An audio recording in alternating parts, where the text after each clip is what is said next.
নমস্কার, আমার নাম পূজা মণ্ডল। আমি কালনা কলেজের চতুর্থ সেমিস্টারের বিএড বিভাগের একজন ছাত্রী। এই কন্টেন্ট ভিডিওর মাধ্যমে আজকে আমি একটি বিষয় আলোচনা করব।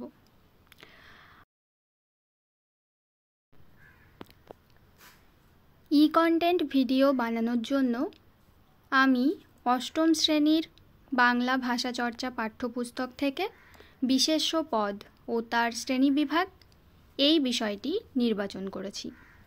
এখন আমি এই বিষয় সম্বন্ধে কিছু আলোচনা করব। এখানে দেখো তোমরা তিনটে ছবি দেখা যাচ্ছে।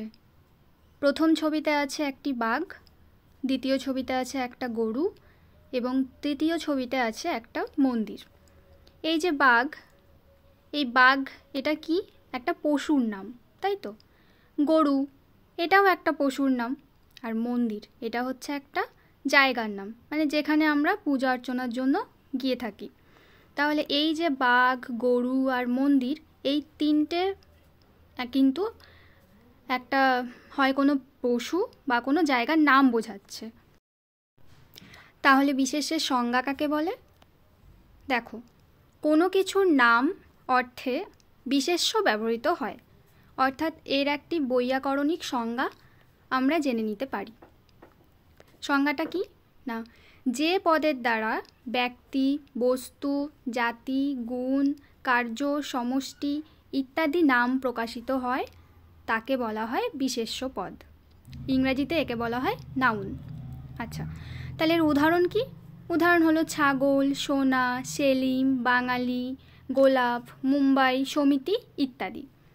দেখো, এখানে ছাগল হচ্ছে একটা পশুর নাম, সোনা হচ্ছে একটা ধাতুর নাম, সেলিম কোনো ব্যক্তির নাম, বাঙালি হলো একটা জাতির নাম, গোলাপ হচ্ছে একটা ফুলের নাম, মুম্বাই জায়গার নাম এবং সমিতি এটাও একটা নাম। বিশেষ্যের সংজ্ঞা তো আমরা জানলাম। এরপর আমরা জেনে নেব বিশেষ্য কত প্রকার বা বিশেষ্য পদের শ্রেণীবিভাগ সম্পর্কে। আচ্ছা, এখানে দেখো একটা ছকের মাধ্যমে আমি দেখানোর চেষ্টা করেছি বিশেষ্যের চারটি ভাগকে। বিশেষ্য পদকে সাধারণত 4 ভাগে ভাগ করা যায়। 1 নম্বরে দেখো রয়েছে সংজ্ঞা বা ব্যক্তিবাচক বিশেষ্য, 2 নম্বরে আছে জাতিবাচক বিশেষ্য, 3 নম্বরে রয়েছে পদার্থ বা বস্তুবাচক বিশেষ্য, আর একদম 4 নম্বরে একদম শেষে আছে গুণ বা অবস্থাবাচক বিশেষ্য। বেশ, তাহলে বিশেষ্য পদকে কত ভাগে ভাগ করা যায়? 4 ভাগে। এখানে দেখো 3টে ছবি তোমরা দেখতে পাচ্ছ। প্রথমে রয়েছে ভারতের ম্যাপ। ভারত কি? একটা দেশের নাম। তারপরে দ্বিতীয় ছবিতে দেখতে পাচ্ছ বাল্মীকি রামায়ণ বলে লেখা আছে। এটা হচ্ছে একটা বই মানে বাল্মীকি রামায়ণ। তাহলে বইটার নাম হচ্ছে বাল্মীকি রামায়ণ। তৃতীয় ছবিতে দুপাশে পাহাড় এবং মাঝে নদী দেখা যাচ্ছে। নদী হচ্ছে কি না, বিভিন্ন জলাধার যেখানে একত্রে মিলিত হয় সেই জায়গাটার নাম হচ্ছে নদী। তাহলে প্রথমে হচ্ছে দেশের নাম, তারপরে হচ্ছে দ্বিতীয়তে বইয়ের নাম এবং তৃতীয়তে আছে বিভিন্ন জলাধারের মিশ্রিত একটা জায়গার নাম যেটা নদী।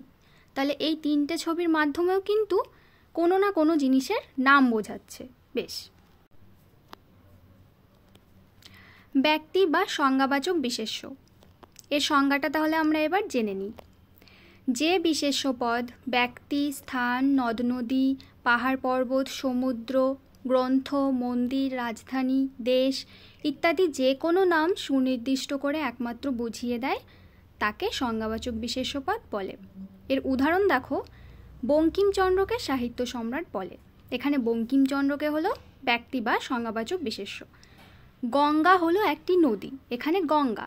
এবং পরে ভারত হলো আমাদের দেশ, এখানে ভারত হলো ব্যক্তি বা সংজ্ঞাবাচক বিশেষ্য। আচ্ছা, এখানে দেখো 3টে ছবি দেখা যাচ্ছে। প্রথম ছবিটাতে আছে দেখো একজন বোরখা পরে, তার পাশে দেখো আছে টুপি পরে। তাহলে বোঝাই যাচ্ছে যে এরা মুসলিম সম্প্রদায়ের অন্তর্ভুক্ত, মানে মুসলিম হচ্ছে একটা জাতি। দ্বিতীয় ছবিতে আছে দেখো দুটো পাখি, এটা হচ্ছে একটা শ্রেণীকে বোঝাচ্ছে। পশু একটা শ্রেণী, পাখি একটা শ্রেণী, এরকম একটা শ্রেণীকে বোঝাচ্ছে। তৃতীয় ছবিতে আছে একজন পণ্ডিত বা ব্রাহ্মণ, তাহলে ইনি হিন্দু, হিন্দুও হচ্ছে একটা জাতি। তাহলে এই তিনটে ছবিতে তিনটে জিনিস বোঝাচ্ছে। প্রথম এবং শেষ ছবিতে বোঝাচ্ছে জাতি, এবং মাঝে যে দুটো পাখি আছে সেখানে বোঝাচ্ছে শ্রেণী। তাহলে এইগুলো হলো জাতিবাচক বিশেষ্যর উদাহরণ। তাহলে এবার জাতিবাচক বিশেষ্যের সংজ্ঞাটা জেনে নেওয়া যাক। দেখো, যে বিশেষ্য পদ কোনো কিছু সাধারণ নাম বা প্রাণী বা অপ্রাণীবাচক জাতের বা শ্রেণীর নাম বোঝায় তাকে বলা হয় জাতিবাচক বিশেষ্য। উদাহরণ কি? রহিমের পরিবার জাতিতে মুসলমান, এখানে মুসলমান হলো জাতিবাচক বিশেষ্যের উদাহরণ। দোয়েল একটি পাখির নাম, এখানে পাখি এই শব্দটা হচ্ছে জাতিবাচক বিশেষ্য। হিন্দু পুরোহিত মাথায় টিকি রাখত, এখানে পুরোহিত হচ্ছে জাতিবাচক বিশেষ্যের উদাহরণ। আচ্ছা, দেখো এখানে চারটে ছবি দেখা যাচ্ছে। প্রথম ছবিতে আছে হচ্ছে সোনা বা গোল্ড, দ্বিতীয় ছবিতে আছে হচ্ছে দেখো পাথর, তারপরে সোনার নিচে এখানে আছে দেখো এদিকে চাল, আর তার পাশে আছে হচ্ছে লোহার রড মানে লোহা। এই যে চারটে জিনিস এখানে আছে, সোনা, পাথর, চাল এবং লোহা, এইগুলো সবই হলো কোনো না কোনো পদার্থ বা বস্তু, তাই এইগুলিকে বলা হয় বস্তু বা পদার্থবাচক বিশেষ্য। এইবার তাহলে আমরা পদার্থ বা বস্তুবাচক বিশেষের সংজ্ঞাটা জেনে নিই। দেখো, যে বিশেষ্য পদ বস্তু, প্রাণী ও ব্যক্তির সমষ্টির নাম বোঝায় তাকে বলা হয় সমষ্টিবাচক বিশেষ্য পদ। এর উদাহরণ কি?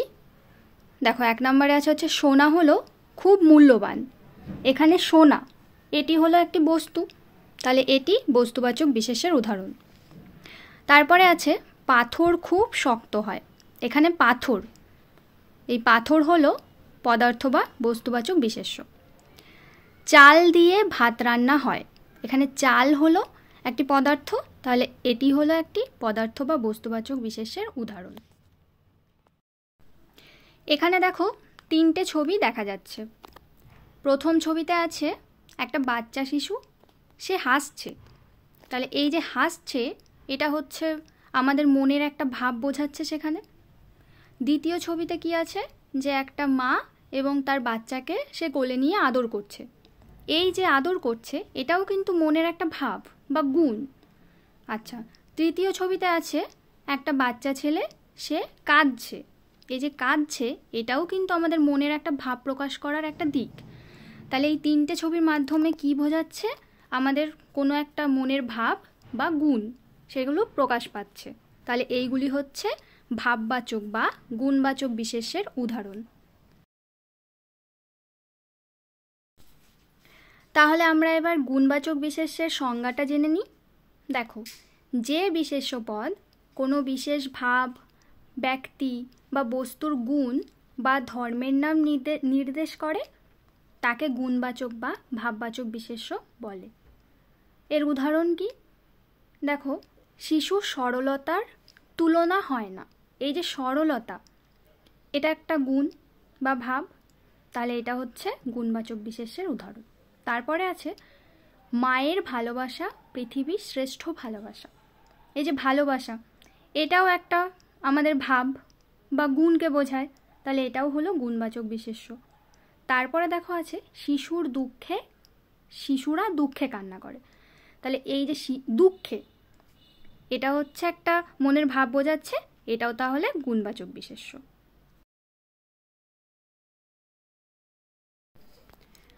আজকে তাহলে আমাদের আলোচনার বিষয় এইটুকুই থাক। আমরা আজকে কি আলোচনা করলাম?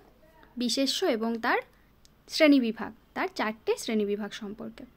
বেশ, পরবর্তী ক্লাসে আমরা আরও বিস্তারিতভাবে অন্যান্য বিষয়গুলি আলোচনা করব। আজকের জন্য এইটুকুই, ধন্যবাদ।